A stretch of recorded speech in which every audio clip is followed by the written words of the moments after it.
Hello friends, ಮನೆಯಲ್ಲಿ fruits jam ಹೇಗೆ ಮಾಡೋದು ಅಂತ ನೋಡೋಣ ಬನ್ನಿ. ಸ್ವಲ್ಪ ಕರ್ಬೂಜ ಹಣ್ಣು, ಕಲ್ಲಂಗಡಿ ಹಣ್ಣು, ಬೀಟ್ರೂಟ್ನ ತೊಗೊಂಡಿದ್ದೀನಿ. ನೀವು ಯಾವ್ದು ಬೇಕಾದ್ರೂ ತೊಗೋಬೋದು. ಬೀಟ್ರೂಟ್ ಮಾತ್ರ ಹಾಕಲೇಬೇಕು. ಇದನ್ನೆಲ್ಲ ನಾನು ಫೈನ್ ಪೇಸ್ಟ್ ಮಾಡ್ಕೊತಿದ್ದೀನಿ ಮಿಕ್ಸಿನಲ್ಲಿ.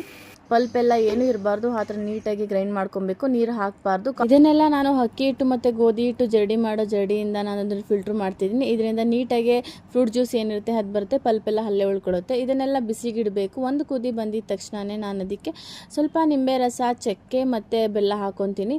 ಸಕ್ಕರೆ ಬೇಕಾದ್ರೂ ಹಾಕೊಬೋದು. ನಾನು ಯಾವಾಗಲೂ ಇದಕ್ಕೆಲ್ಲ ಬೆಲ್ಲ ಯೂಸ್ ಮಾಡ್ತೀನಿ. ಸಕ್ಕರೆ ಯೂಸ್ ಮಾಡೋದು ಕಡಿಮೆ, ಹಾಗಾಗಿ ನಾನು ಇಲ್ಲಿ ಬೆಲ್ಲ ಯೂಸ್ ಮಾಡ್ತಾ ಇದ್ದೀನಿ.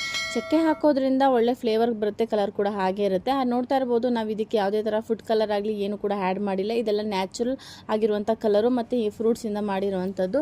ಇದನ್ನು ಒಂದು ಏರ್ ಟೈಟ್ ಕಂಟೈನರಲ್ಲಿ ಸ್ಟೋರ್ ಮಾಡಿ ಇಟ್ಕೊಂಡ್ರೆ 2 ರಿಂದ 3 ತಿಂಗಳು ಆರಾಮಾಗಿ ಯೂಸ್ ಮಾಡ್ಬೋದು. ಇದನ್ನು ಮಾಡೋದಕ್ಕೆ 15 ರಿಂದ 20 ನಿಮಿಷ ಸಾಕು. ಸೊ ಈ ರೆಸಿಪಿ ಯಾರಿಗೆಲ್ಲ ಇಷ್ಟ ಆಯಿತು ಅಂದರೆ ಖಂಡಿತ ಒಂದ್ಸಲ ಟ್ರೈ ಮಾಡಿ. ಹೇಗೆ ಬಂತು ಅಂತ ಕಮೆಂಟ್ ಮಾಡೋದನ್ನು ಮರಿಬೇಡಿ.